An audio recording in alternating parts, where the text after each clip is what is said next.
speaker. So our next speaker would be Dr. Marisol Jimenez. Thank you so much. I'm really happy to be here with all of you. I sympathize with the position that some of you might be in, which is that you may have a writing prompt that you don't know how to tackle. You may have a big research project due at the culmination of a graduate program, and it fills you with anxiety. You think, I'll write if I just knew what to write and what steps to take. And I hope that today I can help you ease some of that anxiety. I wonder though if first we could put in the chat, what are some of the graduate programs that you are in? If you can just simply type the name of your program, that would be helpful for me as I do my presentation. Good, we have master's students. If you can just tell me the discipline that you're a master's student in education, in nursing, in the MSOL, counselor education. They really care about writing in that department. MSOL, yep, that seems to be organization leadership. Seems to be the most popular graduate program when I've been here, so good. I'm going to screen share, and when I screen share, I may turn off my camera for a little bit so that I can monitor both the chat and my presentation so that you can see. Give me 1 second. Share my desktop, and then I'm going to bring up my PowerPoint. Okay. Are all of you able to see it? Yes. Thanks so much. And please unmute yourself and ask questions as we go along because it's hard to monitor the chat as we go along. So the topic of today is research writing, and in particular, how to set up your research paper. And I wonder, why is it important to write research papers in graduate school? Excuse me, I think it's important for you to understand that there's a shift that occurs when you enter graduate studies, and your professors begin to see you not only as someone who is taking a class and learning a subject, but somebody who's potentially going to be a peer in their field. So graduate education aims to prepare you to contribute to knowledge making in the field of study that you're in. So if you're going to be able to contribute to that field, you need to be able to understand what are the different research methods that are used in your field. And you need to be able to critique the research, what is known about the field that you're in. And you need to understand what are the strengths and weaknesses of different research designs, as well as be able to show that you understand a theory, which is usually an explanation about a phenomenon or a set of propositions about the relationship between constructs or ideas. So the key thing that I want you to take away from this is that you are now writing as somebody who is becoming an expert in the field. And so your goal is to understand what is writing like in this discipline that I am, receiving a master's in, and what are the expectations of writers in this discipline. And I think the easiest way to approach this is to begin to think about writing as a process, because most of you are going to be asked to write really extensive papers that you won't be able to write as quickly as you might have written an undergraduate paper. So I want you to think about writing as a process, and it's through the principle of writing as a process that organizes how we'll go through the presentation today. And I like to begin with the idea of thinking about what is it that I am being asked to do when I receive a writing prompt? Because if you don't understand what you're being asked to do with a writing prompt, it's difficult to write. So I'll begin by showing you an actual writing prompt from a graduate class that I took. And then I'm going to help you think about how would I take this apart if I had to answer this writing prompt. Is there somebody who could volunteer to read the prompt for us?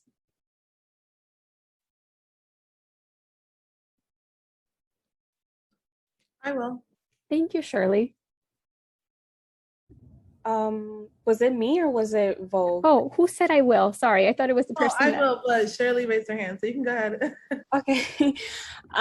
Your assignment is to conduct a literature-based investigation, review, and analysis of that topic, drawing on relevant scholarship in this field. Your intent should be to increase your own and your readers' understanding of the topic. Thus, explanation, analysis, synthesis, and re-explanation are part and parcel of this assignment. The paper must end with at least one specific and well thought out suggestion for future research, preferably stated as a research question. Explain your reason for highlighting this future research question relative to the research you report in the paper. Where does substantiated knowledge about this topic end? Now, this is quite a lot to take in if you receive this as a writing assignment. Have any of you received something similar as instructions for an assignment? I guess not. Let's think about then, if you did receive something like this, how might you begin to take it apart? I want you to pay in particular attention to the verbs in this writing prompt. So the verbs are the action words. What action words, and you can call out or raise your hand, what action words do you see here?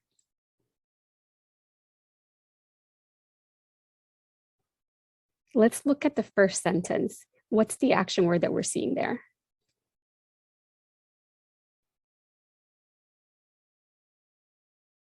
So Angela said conduct. Yes. Sorry, I'm not seeing the chat. Princess, if you could read what people say in the chat, it would be really helpful. Thank you. No worries. It's the conduct. And then what else?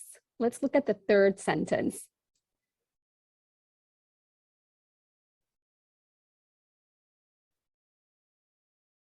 The third Claudette. sentence. I'm sorry? Claudette said investigation. Yes, that is, but what else is it asking you to do? So you're doing an investigation of literature. And if we look at the third sentence, what are some verbs that stand out? Analysis. Yes, you have to analyze the topic. You have to explain it. You have to synthesize it. So there are three very weighty things that you're doing here. And what I am doing if I am a writer who receives this assignment is that I am listing all the verbs, because those verbs become a checklist for me of all the things that I need to do by the time that I complete this writing task. And I have to remember that if I'm doing explanation, analysis, and synthesis, this is telling me in this paper, I'm not just summarizing. So if I were confused about this assignment, I might look at what does it mean to synthesize, for example. That's something that I might want to, or what does it mean to analyze? What's the difference between those things? Because if I can't do that, then I'm not able to meet the writing prompt. I see some comments in the chat. Let's see if there's a way that I can see. That was the action verbs. Okay, so that's investigation. See, I'll try to keep this here. So you can see that. Can everybody see my chat if I put it up? No, we don't see it, Dr. Jimenez. Okay, good. So if you can see, that's basically giving you an idea of what are the substantive things that you need to do if you receive a writing prompt. But there are times when you may receive a writing prompt and you're not certain about what to do. And in that case, if you have not received a writing assignment like the one your professor is asking you to complete for a graduate course, I think the first thing that I would do is ask the professor for clarity about what they mean. Sometimes a professor may tell you, write a 10-page paper, and they may not give you more detailed guidelines, but I think it's helpful to ask for more detailed guidelines. I think it's also helpful to look at a list of different writing prompts and what they actually mean. So I will share this presentation with you after, but what I have here is a link that shows you different words that a professor might include in a writing assignment and what they mean.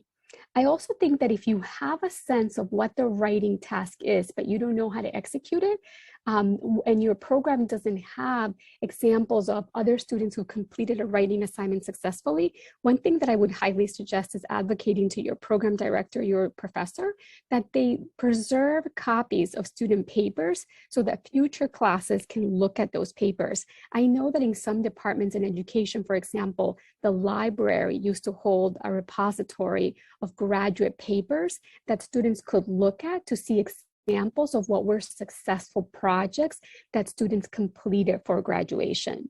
So that's one way to also tackle how to write a prompt that you don't understand, because it's conceivable that you may be asked to write an assignment in a way that you haven't been asked to do so before. And models are a really good way to orient yourself and to feel less stressed about what the writing prompt is asking you to do. So let's think about, now that we have a sense of the writing prompt and we have a sense of the verbs, of the actions that we're being asked to take, One other prime consideration, in addition to what I just shared about trying to figure out what is it that I'm being asked to do, is to then start thinking about, if I need to conduct a research study, what are the questions that I'm interested in studying? Because usually you will have the freedom to select a topic within your field of study. So in organizational leadership, for example, you might want to know, how do you support the development of mid-level managers? How do you address the needs of employees who are dissatisfied with their experience? In counselor education, you might be thinking about, how do we support students during the COVID-19 pandemic? In other words, once you get the writing prompt, usually it's going to be very general, and you'll have to develop a question to figure out how to address that prompt. And as you do so, you're also thinking about something that I shared a few minutes ago, which is, what are the conventions of writing in my field? How do people tend to create research questions and write? Does that make sense so far? You could write the yes in the chat if it does. Oh, thank you for the thumbs up. That's very cute to see. So from looking at the prompt and starting to think about the research questions, I want to show you an example of some research questions that were developed by somebody at Lehman College, Althea Ford, who is the Senior Director of Academic Programs. So she was also giving a graduate writing project of actually writing a dissertation, but before it became the dissertation, she addressed this topic through a series of different papers. And these are some of the questions that she developed. So she knew she had to research a topic, and she works at Lehman, as you know, which is a Hispanic serving institution. And that means that 25% of the students who work at Lehman are classified as Latinx and low income. And so one of the things that she was really interested in determining is, how can institutions like Lehman, who don't receive a lot of money and who don't have a large endowment, how can they get more money from private foundations that give money to higher education institutions? And so one of her questions was, what factors motivate the decision made by private foundations to support colleges that are historic Hispanic serving institutions? How does that identity influence whether they give? She was really interested in figuring out, do foundations look at colleges like Lehman that are HSIs, and do they give specifically because of that designation, because of that identity, or is there something else? And if that college has an office devoted to getting money from private foundations, what role does that play in an outside foundation deciding to give that institution money? So the writing prompt she received was much like the one that I showed you. And then she developed a set of questions that she thought that would be both useful to her work and that she was genuinely interested in, and that could influence the field of education and her work as an organizational leader, because one goal of this was also to figure out, how could she attract private foundations to giving at Lehman? And so once you've understood the writing prompt and the context and thought about how are you developing a research question, now you have to gather your resources. And I'm not going to talk so much about gathering your resources because there is another presenter who is going to do that, but I want to give you some guidelines, because one of the things that you'll be doing is reading a lot. And something that graduate students wonder about is, how much should I be reading about a topic? Because it is so time consuming to really understand and learn about the topic. So is there anybody who has advice so far about how they usually approach reading when they have to do a research paper? Any strategies that you have found useful? Yes, Elliot?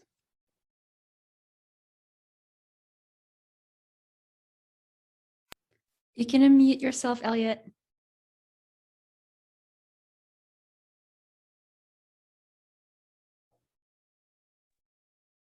Or put it in the chat if you can.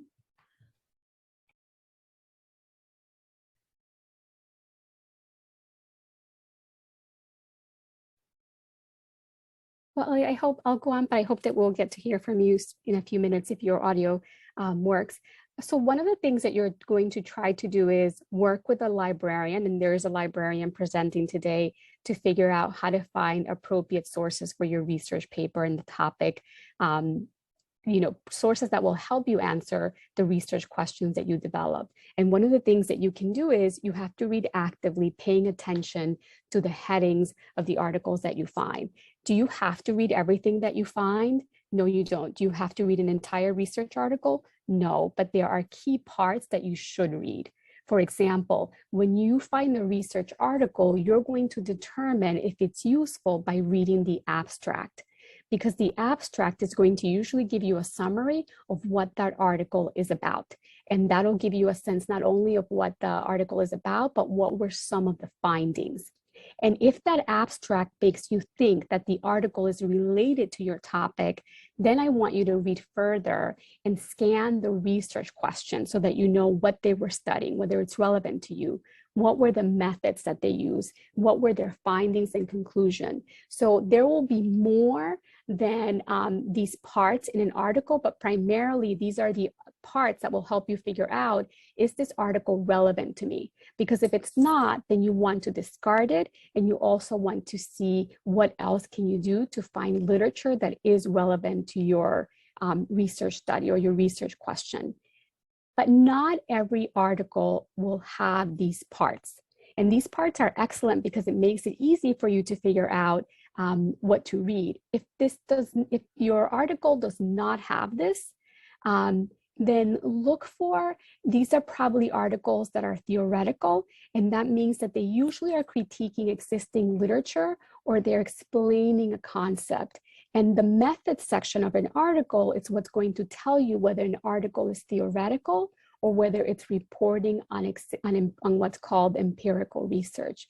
And you may hear that term a lot. Empirical research simply means that someone is reporting on research that they conducted.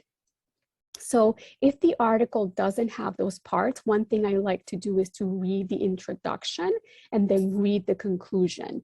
And that way I get a sense of what they set out to do, what they discovered, and then I can figure out if I need to go and read the entire article or the major parts of that article. Now, if you have done that, then you might also find that you are finding a lot of literature, and you might benefit from using citation management software. Does anybody here know what citation management software is or use the citation management software?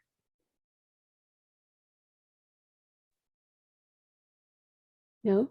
No, Claudette said no. Okay. Oh, you have the Chrome add-on. I've heard about that. So you know how your professors tell you you have to cite your sources, and at the end of your paper, you have to do a reference list? Citation management software right now helps you to create the sources. So one thing that they do is that as you are finding a research article, you can upload it to something called the citation management software, and it will start formatting the name of the authors, the year, and the title, so that by the end, you can select the command so that it generates a works cited list. And you can store the articles within that citation management software so that you don't have different folders of different articles that you're trying to track. It makes it easier for you to do the works cited. And there's some free software like Zotero and Mendeley that will do the citation that will do the citations for you. And that Mendeley, because it's a social media-based software, it will also provide recommendations once you put in an article of other articles that might be useful for you given the topic that you're exploring. So I recommend looking at least for the free software, but I will say that even though at the end they can generate for you the citations for your paper, they won't always be perfect. So you have to know what the rules are. For example, by that I mean, sometimes you have to include where an article was published, and there are times when the citation management software might leave that out. So when you're checking your sources, if you've generated them using a citation management software, you want to check to make sure that they're complete.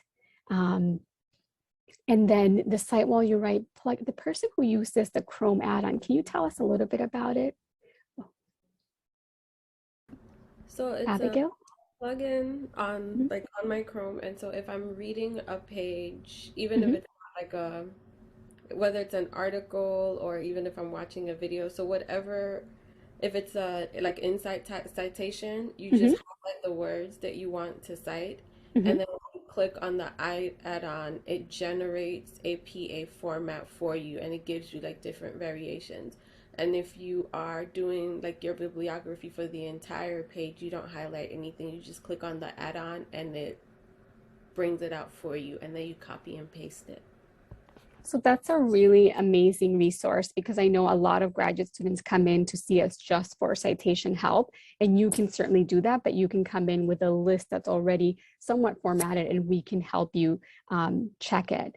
So this is a visual of what the citation management software looks like. As you can see, it helps you, it has commands for helping you edit and manage the citations. It also has a reference library where you may have already uploaded all of the PDFs that you'll need to do a citation page so that you have everything all together. So as you're reading, because you're going to read so much, it's useful to have something like this because generally in graduate school, you will be using a lot more resources than you do as an undergraduate. And as you can see, there's under the style column, which is the second column, it says update citations and bibliography. So you can use these commands to help you update both things. So I just wanted to give you a sense of that. So I've talked about how to understand a writing prompt, develop research questions, begin to read to write your paper. And now we want to talk a little bit about what you actually do with the prompt to continue to form a plan for setting up your paper. So once you've begun to read the literature and have a sense of what you might like to say about your topic, you can think about creating a rough outline. And in general, for research papers, a rough outline might include a title page, an abstract, which is a summary of what you've done in your paper, and then an introduction to your topic and your thesis, which should include what is your topic and why does it matter. You'll also generally have to set up a literature review, which discusses what is known about your topic and what are the gaps in the literature, what don't we know so far. You'll also typically, if you've done original research, you'll have a method section. And there are times, as I said, when you may not be doing original research, but you may be reporting on what other people have done on a topic or how you learned about a topic. So your method section could be what search terms you used to learn about a topic, what search engines you looked at. And then you generally are going to finish with the results. If you did original research, this might not be present if you're just reviewing the literature of what is known about a topic, and then your discussion and your references. So for most research papers, these are generally what you'll be asked to include. But again, research expectations can vary in your field. So I would ask your professor if these are all of the sections that they expect you to include. And in this workshop, I'm going to focus on setting up the introduction, the literature review, and the conclusion, because I think those are typically the most difficult parts. The method section is something that's generally easier for students to do. And there are lots of examples in different research articles about the methods. Also, the methods are going to vary depending on what kind of research study you do. So whereas the introduction, the literature review, there's less variation in that. So I'm going to give you a minute to read an introduction. And if you can, actually, why don't I ask someone to read it? Because we're going to read 3 different parts of an introduction. And as you read it, I'm going to ask you to tell me what you are taking away as the main idea in this introduction. And the main idea is not necessarily going to be conveyed in one sentence. It's the overall idea that the entire paragraph is putting out. So can I say, let's say, is it Vogue? Would you like to read? Sure, that's correct. Thank you. Introduction. According to the US Census in 2018, it was projected that during the next 4 decades, the Hispanic population will more than double. As a result, the number of Hispanic students pursuing higher education will increase. In view of such data, Hispanic serving institutions have become central in increasing Latino access to college and improving their social mobility. The exponential growth of the Hispanic population has significant implications for the United States. And so far as educating the Hispanic population is critical for meeting national economic goals and maintaining global competitiveness. So what's the main idea that the writer is putting forth in this introduction to the research paper?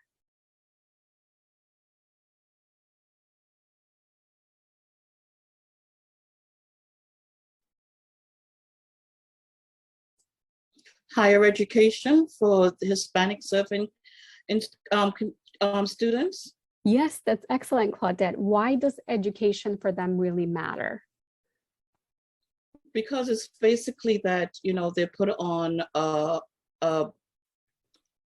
ladder that's their way down the bottom, and they think that they cannot climb that ladder to get themselves better educated.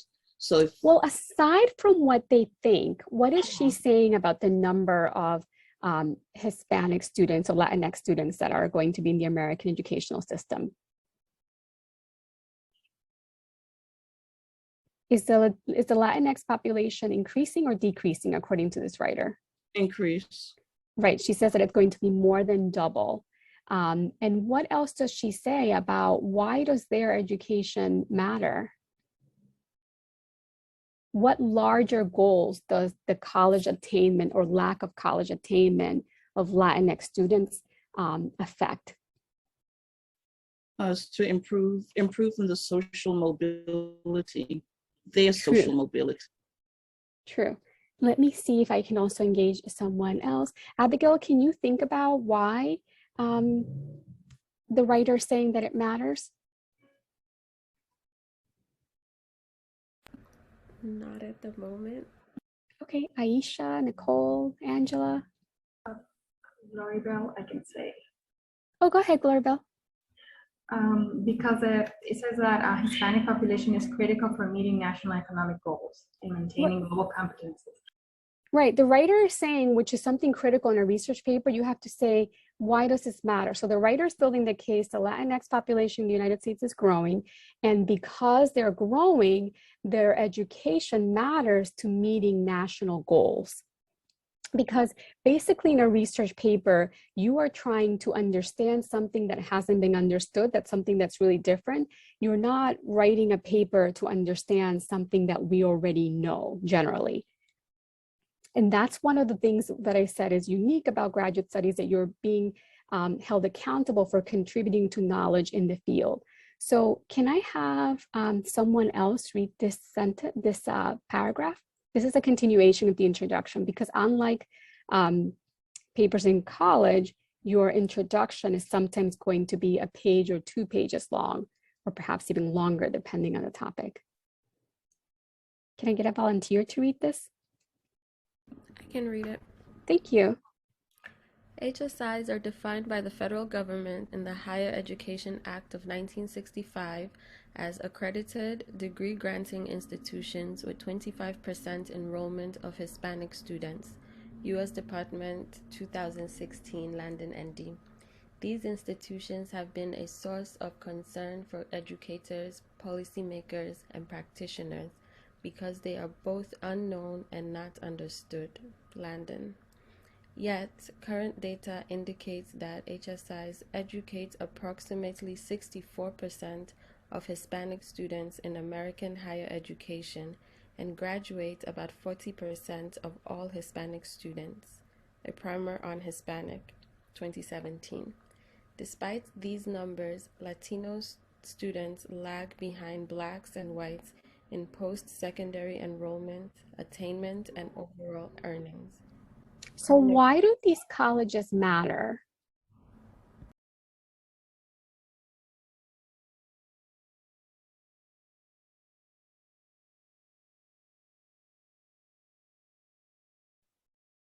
Where are what kinds of colleges are most Latinx students attending in the United States?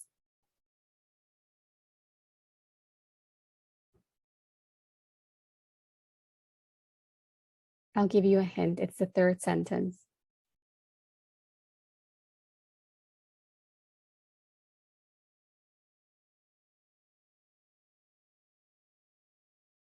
Let's see. So if we look at the sentence, current data indicates that Hispanics educate, that HSIs educate approximately 64% of Hispanic students in American higher education, graduate about 40%. So most Latinx students in this country, it's saying go to institutions that are classified as HSIs. But despite this, most of these students lag behind other races in terms of graduation. So they go to institutions that are called Hispanic serving, but they are not graduating in as high numbers as their peers of other racial groups. So now the writer is trying to get closer to what is the thesis that they're going to address in this research paper. Can someone else read this passage?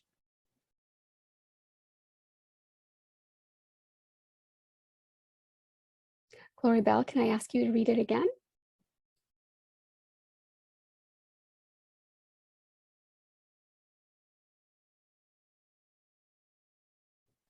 I'll read it. Thank you. Accordingly, the purposes of this study include the following: to unpack the reasons why contemporary private foundations give to HSIs, to understand how the HSI identity and the HSI Institutional Advancement Office influence giving, and to identify the characteristics of HSIs that influence giving. Thank you. So when the writer began, they developed questions about Hispanic serving institutions.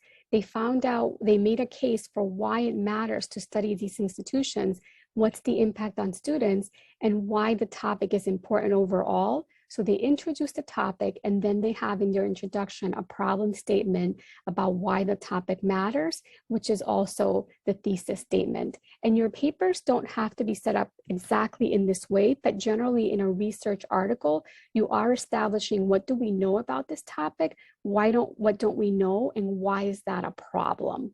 And what's the implication? Because the so what about a topic is really critical in graduate writing. So once you've done some of your literature, you started to understand the topic, and you have written an introduction, the next part of the research paper is typically going to be the literature review. And this is where you summarize and analyze what others have said about the topic and what's missing in the present literature.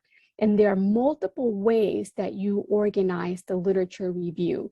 The most common ones are that you organize the literature chronologically, that you say what we know about a topic using time, saying what was known early, what is known now, what remains to be known. The second way that you analyze the literature is thematically. And the reason these options exist is because you're expected to go beyond summarizing the literature. Summarizing is more appropriate for undergraduate writing, not so much for graduate writing. And so the second option, aside from looking at the literature chronologically, and one of the most desired ways for graduate writing is to explain it thematically, which means that you summarize what themes you're seeing develop in the literature.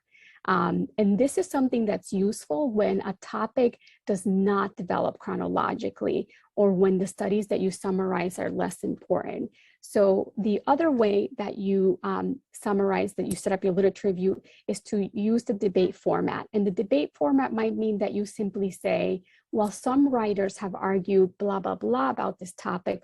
Other researchers have found blah, blah, blah. So the most common ones, and probably the easiest to implement, are chronological and debate. So I have an example here, and I'll ask you to take a minute to read this and put in the chat which format do you think that this literature review is being displayed in. Is this a chronological arrangement, a thematic, or a debate?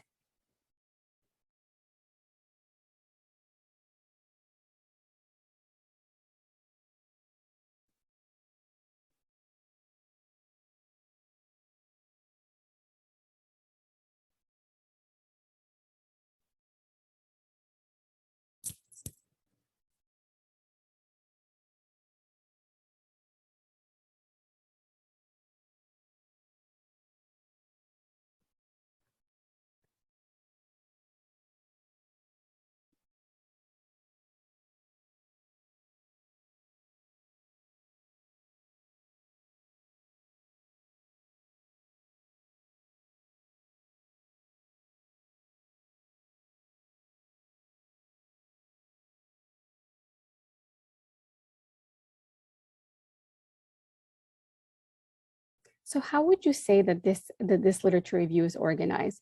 Is it thematic, chronological, or debate?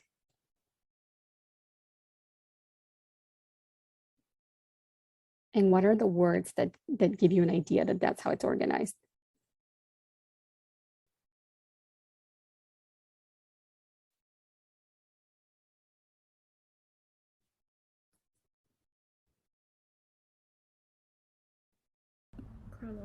Would it be chronological? Yes. What gave you that idea? Ooh, okay. Because the language is said since the first bequest, Yes. and then in the next sentence it says like early giving, and then when you get to as America, it's kind of like going step by step, time wise, like Yes. as this continued along, yada yada yada, and then it says 19th century, and then it goes into 20th century. Yes, excellent. This is one way that you can organize what you know about a topic by going through what has been done about it or what has been understood about the topic in time order. Now let's look at a second example. How is this one organized? I'm going to read this one out loud in the interest of time. Scholars Steeling and Trollinger believe giving is more connected to the theory of intrinsic motivation, which results in behavior that satisfies the individual and leads to a more purposeful life. So he's saying people give because they feel good giving. Donors want to make a change in their lifetime and leave a lasting legacy.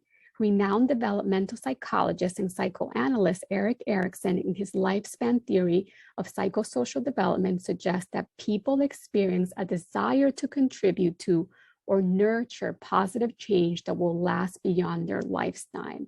Their generativity is expressed through giving of their time, talents, and resources. According to Erikson, those who fail to find ways to express their generativity often feel stagnant or unfulfilled. Is this arranged chronologically? You can type yes or no, or say yes or no.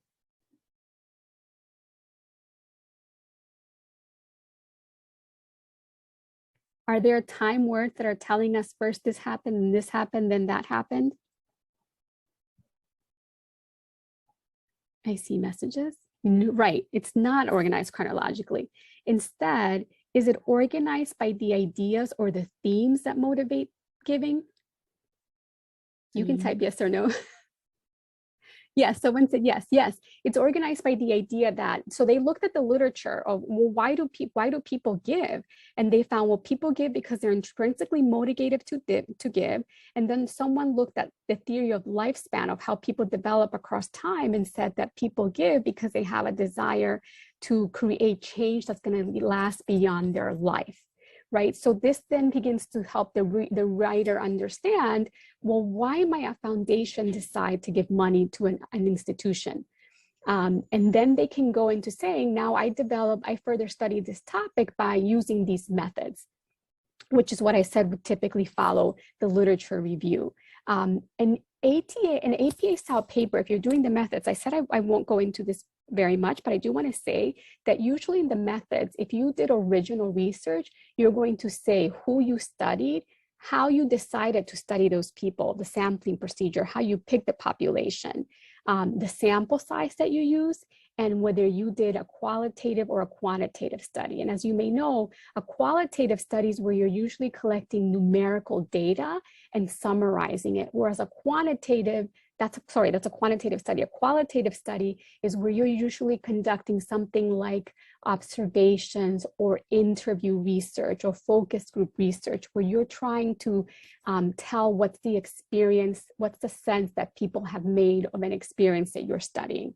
And if you did not conduct research in your paper, if you didn't conduct original research where you actually went out and gathered data, then the method section might be where you discuss how you review the literature to better understand your topic. And so once you've done your introduction, you've had the literature review, you have done your method section, you are now setting up your findings. And how your findings look depends on your field. So this is one area where it is best to ask your professor what they want you to have in the findings section, because it varies. Here, we have an example of one finding section, and I'm going to read this. So it says across the 12 interviews, so this person decided to do a qualitative study.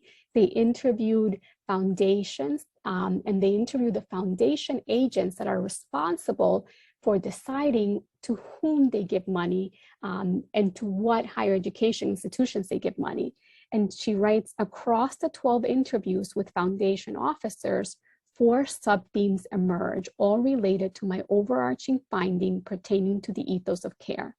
The first sub-theme is that the HSI identity per se is not a determinant in foundation given to these types of institutions, although foundations are certainly committed to supporting low-income, first-generation, and minority students. So basically, it means that she found that in this sample of these 12 people, they were not considering that an institution was Latinx serving when they decided to give it money. Student income and social class played a larger role in foundation giving than institutional markers directly related to race and identity. So the foundations were more interested in what's the income level of the students that are served by that institution and what's their social class. Foundation officers disclosed that they are committed to social justice and 40 equity agendas with specific class or income focus. The second theme is that institutional advancement offices, so whether or not a college has an office that's trying to attract money, impact foundation given to a lesser extent. Instead, the reputation, the accomplishments, and the vision of presidents and institutional leaders were presented as potential deciding factors for foundational grant-making decisions. So those were the key things that the foundations used in deciding to which schools are we giving money. A third sub-theme is that networking and collaboration are a heart of the contemporary philanthropy, meaning that how much institutions go out to meet these foundation officers impact whether or not they receive money. So I'd like you to notice how the writer moved from a general prompt, a research question, on trying to understand that research and figuring out what don't we know from the current research, to setting what's the problem because of what we don't know, and then what did I find in my research, and trying to present those findings thematically, because your findings won't necessarily make sense until you look at it as a whole. And you have to try to present it to your audience in a way that tells a story. So from here, I want to suggest a few things in general about how to set up your papers and about writing, which is that not only do you write your papers, but that you give yourself enough time to write so that you revise. And I am going to share with you some questions that you can ask yourself as you have finished the first draft of your paper. And primarily, I think the questions really ask you to think about, did I organize my paper well? Did I think about my audience? And in graduate writing, I want you to remember that generally papers are written in the third person. In the social sciences, some of you, are in, you said counselor education, MSOL, you don't always follow this. Sometimes in the social sciences, it is okay to use I and to write about your personal experience. This is something that I would ask your professor what's their preference about. But unlike in elementary, high school, and college, where you were told to stay away from I, in graduate writing in the social science, it can be acceptable. And each paragraph, I know this is basic, but as you're working on your work, each paragraph should always have some kind of a focus sentence. And you're always expected to follow the rules of grammar and convention so that your writing is as clear as it can be. If you feel that you need more detailed help about your own specific writing, I'm happy to meet with you in the Lehman Writing Center. And we have a virtual tutoring center, so you don't have to come in person to see us. We're working strictly online this term. And you can also request an appointment to see us, and we'll do our best to match you with an experienced writing tutor or a graduate student in your area. So with that, I think we still have a moment for questions. Can you please go back to the slide that had the citation, like the list of the free things? I think Oh, it was, I'll write it to you on the chat. It's Mendeley and Zotero. And I will send the PowerPoint if you like, but if not, they're right there. oh, the PowerPoint would be great. Thank you. Hi, I attended late. I'm Mhm. sorry. That's Is okay. there I'm any glad way you're here. possible that you can email me this presentation? I know you